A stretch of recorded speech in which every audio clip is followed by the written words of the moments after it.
अरविंद जी, निर्मल विश्वास निधि ढंग से आपका बैंक चल रहा था, ऐसा क्या कंडीशन हुआ कि ये इतना बड़ा स्कैम हो गया? जी नमस्कार आप सभी लोगों को, सभी दर्शकों को और सभी कार्यकर्ताओं और सभी कस्टमरों को। सर, बैंकिंग विधि व्यवस्था तो हम लोग का सही से चल ही रहा था, लेकिन हमारे माननीय सीएमडी इसके पहले एक वीडियो जारी किए थे जिसमें उन्होंने कहा कि कुछ मैनेजमेंट सही ढंग से हम नहीं कर पाए, जिस कारण से ये समस्या हुई। तो ये उनका आंतरिक मामला था, ये तो हम लोग बहुत कुछ समझ नहीं पाए। हम लोग तो कार्यकर्ता थे और खास करके मेरा लोन डिपार्टमेंट था, जो लोन हो रहा था, फिर इधर कुछ दिनों से लोन बंद हुआ तो हम लोग काफ़ी चिंता में आए, उनसे बातचीत होने लगी। इस बीच में वो कुछ प्रॉपर्टी बेच करके पैसा लगाए भी, तो हम लोग को आशा उम्मीद रहा कि किसी प्रकार की कोई प्रॉब्लम भविष्य में नहीं होगा, लेकिन प्रॉब्लम तो क्रिएट हो गया। अब उनके द्वारा ये वीडियो जारी किया गया, एक दो बार फोन के माध्यम से बातचीत भी हुई और वो बोले कि किसी स्थिति में एक भी कस्टमर का पैसा हम नहीं रखेंगे, चाहे जैसे भी होगा पैसा हम देंगे। हम लोग कार्यकर्ता होने के नाते इतना जानकारी है कि उनके पास प्रॉपर्टी और पैसा है और ये आशा विश्वास है कि पैसा हर हाल में सारे कार्यकर्ता कस्टमर को मिलेगा ही मिलेगा। आपके ऊपर भी एफआईआर की बात अभी? जी हाँ, एफआईआर की बात हुई है। तो हम सभी जो ग्राहक महोदय हैं, हम उससे अनुरोध करेंगे कि कृपया हम लोग के ऊपर आप एफआईआर वगैरह ना करें। कारण है कि अगर आप एफआईआर करते हैं तो फिर जो आपकी हम लड़ाई लड़ रहे हैं वो कहीं ना कहीं लड़ाई से हमको हट करके पुलिस प्रशासन के पास हमको जाना पड़ेगा, कोर्ट का चक्कर लगाना होगा, तो कहीं ना कहीं हम भटकेंगे मुद्दा से। तो उनसे हमारा रिक्वेस्ट है कि आप सभी लोग धैर्य बना करके रखें। वो वीडियो जारी किए ही थे और निश्चित तौर पर जो यहाँ पर प्रॉपर्टी वगैरह है, जो पैसा है, उसके माध्यम से उनके समस्या का समाधान में हमारी सारी मतलब बैंक में जो रोजाना आप लोग जमा कर रहे थे, मार्केट से पैसा उठा रहे थे, वो बैंक में पैसा है, प्रॉपर्टी भी सोनू जी के पास है, जो उन्होंने कहा भी। जी जी जी जी जी जी। ये कितना कलेक्शन आप कर लेते थे? जी नमस्कार, मैं निर्मल विश्वास में काम करता था। वही डेली का 20 से 25 हज़ार रुपया कलेक्शन होता था और बैंक में जमा करते थे। कस्टमर्स को मैसेज भी जाता था? हाँ, मैसेज भी गिरता था और जो भी हम कलेक्शन करते थे हम ऑफलाइन ऑनलाइन भी जमा करते थे बैंक में, अकाउंट पे। आप लोग भी बैंकिंग में थे तो लग रहा है सही तरीके से पैसे का जमा हो रहा है? जी सर, मैं नमस्कार करता हूँ। मैं से जो पैसा जब नहीं जाता था, ऑनलाइन लिया जाता था, उसी समय तुरंत कस्टमर को कह दिया जाए 500 कमी है, अभी 500 के जगह 1000 रुपया काटा जाता था, उसी समय उनका पूर्ति करके दिया जाता था पासबुक। पासबुक पर अपडेट होता था। तो आप लोग भी कलेक्शन डिपार्टमेंट में थे, क्या करते थे आप उसमें? कलेक्शन करते थे सर। पैसा कलेक्शन आप लोग करते थे, मतलब मार्केट से 500, 100, 200 करके जो भी। कितना नंबर ऑफ कलेक्शन होगा आपके पास? 15,000 करके। 15,000 पर डे आप जमा कर रहे थे। ये ऑनलाइन तरीके से ट्रांजैक्शन हो रहा था? ऑनलाइन डेली होता था। उसके बाद जो है से हम लोग शाम में 6 बजे के बाद जो है से पेमेंट वहाँ पहुँचा देते थे। कितने साल से काम कर रहे थे? करीब 5 साल। 5 साल हो गए। आप भी उसी बैंक में काम कर रहे थे? नमस्कार सर, हाँ बिल्कुल उसी बैंक में काम कर रहे थे हम। और ये जो ट्रांजैक्शन प्रतिदिन का था वो किस तरीके से हो रहा था? ऑनलाइन था सर, सब कुछ, सारी प्रक्रिया ऑनलाइन थी। और ये हमारे जो माननीय सीएमडी सर हैं सोनू सिंह, उनके द्वारा ही ये सब किया गया है ऑनलाइन की। चूँकि ऑनलाइन होगा तो कस्टमर को ट्रस्ट होगा और प्रक्रिया ट्रांसपेरेंट होनी चाहिए, तो कहीं से ऐसा कुछ छिपा नहीं था। पब्लिक भी जानते थे कि ऑनलाइन हो रहा है, उनके सामने भी जो पैसा है वो ट्रांसफर कर दिया जाता था और जो भी कलेक्शन होता था वो पैसा यानी बैंक में है? हाँ बिल्कुल है सर, डेफिनेट है बैंक में पैसा। क्या लगता है आप लोग, आप कलेक्शन डिपार्टमेंट में थे या क्या? कितना कलेक्शन कर लेते होंगे, कितना अकाउंट पर डे? 5,000।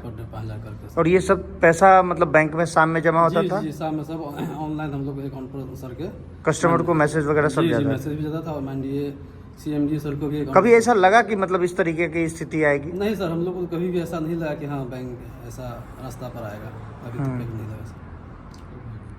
आप लोग भी कलेक्शन डिपार्टमेंट में थे या क्या थे? हम लोग निर्मल विश्वास निधि में कलेक्शन के तौर पे थे और वही 10,000 का सैलरी हम लोगों का था।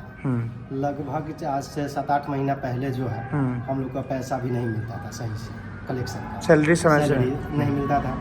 हम लोग जो भी मार्केट में कलेक्शन करते थे उसका ऑफलाइन और ऑनलाइन ही जमा होता था कस्टमर का पैसा, और जो कस्टमर जो पैसा देती थी वो सब जो है कि ऑनलाइन ही चाहता था। हम लोग कस्टमर का पैसा, हम लोग किसी कस्टमर का पैसा हम लोग रखे नहीं। जो भी हम लोग पैसा कलेक्शन करके लाते थे मार्केट से, वो हम लोग के सामने वहाँ पे जमा कर देना रहता था। आपका? जी नमस्कार। क्या था, आप भी कलेक्शन कलेक्शन इंचार्ज थे।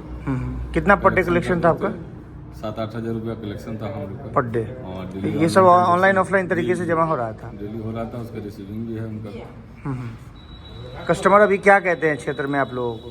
कस्टमर को तो हम लोग बोले हैं, सोनू सर बोले कि जो हम आएंगे पैसा एक एक करके देंगे, और वो लोग को धीरे धीरे मालूम चल रहा है कि ये बैंक भाग गया, तो हम लोग को परेशान कर रहे हैं कि जो भाई बैंक भाग गया, आप बताए नहीं। हम लोग बोले हैं कि जो नहीं सर, वीडियो वायरल किए हैं जो हम आके एक एक घर बेच के, ज़मीन बेच के, बैंक से पैसा निकाल के हम हर कस्टमर को पैसा देंगे।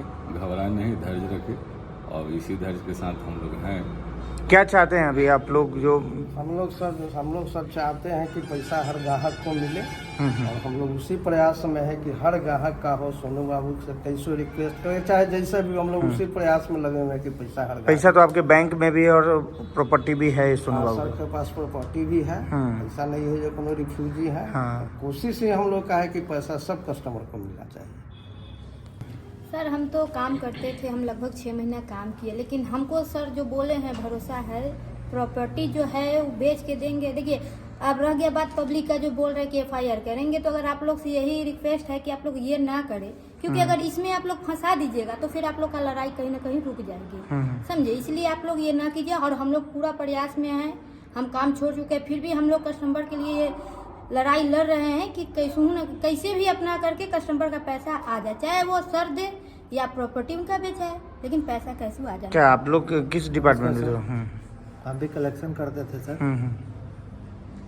लगा कभी कि मतलब इस तरीके की स्थिति आ जाए? ऐसा तो कभी नहीं लगा जो मैंने बैंक हमारा भाग जाएगा। जो भी हम लोग कलेक्शन करके लाते थे, कलेक्शन टोटली बैंक में जमा है? जी सर। पैसा तो है आप लोगों के पास? जी सर।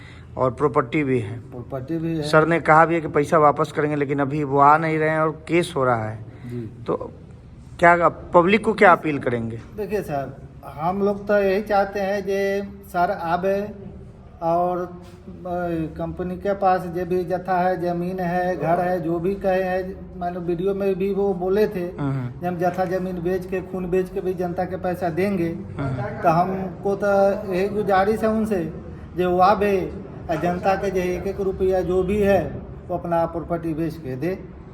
चलिए सर, सब लोगों से बातचीत हम लोगों ने की, ऐसा लग रहा है कि बैंकिंग में आप लोगों के पास पैसा तो है, प्रॉपर्टी भी है। अब पब्लिक को क्या अपील करेंगे? FIR भी दर्ज हो रहा है, इसलिए पब्लिक से मेरा करबद्ध प्रार्थना है कि कृपया वो FIR ना करें, और उनकी जो हम लड़ाई उनके तरफ से लड़ रहे हैं, उस लड़ाई में हमको वो मदद करें। अगर उनको लगता है कि हमको FIR करना ही होगा तो कंपनी के नाम पर कर सकते हैं, लेकिन हम लोग को उसमें गवाह बनाए, वो हम लोग को कृपया वो ना उलझाए। अगर हम लोग को उलझाएंगे तो कहीं ना कहीं जिस विजन के साथ हमारे कार्यकर्ता या हम लोग चल रहे हैं, कहीं ना कहीं रास्ता हम लोग भटकेंगे, और आने वाला समय में हो सकता है कि कस्टमर के साथ जो हमारी इच्छा है, हमारे कार्यकर्ता की इच्छा है, या हमारे CMD की भी इच्छा है जो पेमेंट करना है, वो कहीं ना कहीं मामला उलझ जाए, फंस जाए। इसलिए हम रिक्वेस्ट करेंगे कि कृपया इस तरह का वो कोई केस के मामला में ना जाए, FIR ना करे। 5 साल के बाद तो ऐसा नहीं है कि बेरोजगारी की भी स्थिति आ गई और उतना परेशानी भी? क्या बताएं, अब तो कुछ बता नहीं सकते हैं। अभी उम्र हम लोग के 50 के आसपास हो चुका है, और पिछले 5 वर्षों से लगातार हम लोग मेहनत करके काम कर रहे थे, और आज सर ये स्थिति है कि घर में खाने पीने तक की समस्या हो गई। क्योंकि हम लोग जितने भी लोग हैं, सभी परिवार के खास मेंबर हैं, इनके द्वारा ही सब लोग का परिवार चलता था, और आज जो स्थिति है सर, ये शब्दों में बयान नहीं किया जा सकता है। बहुत ही बुरे दौर से हम लोग गुजर रहे हैं, तो कुछ भी सर बता नहीं सकते हैं अपनी क्या स्थिति है, क्या मनोदशा है। लेकिन एक चीज़ के लिए हमारे सभी कार्यकर्ता, हमारे सभी भाई हमारे साथ में हैं, तो हमारी पूरी प्रयास है कि पब्लिक की जो लड़ाई है हम लड़ेंगे, और तब तक लड़ते रहेंगे जब तक इस समस्या का समाधान ना हो।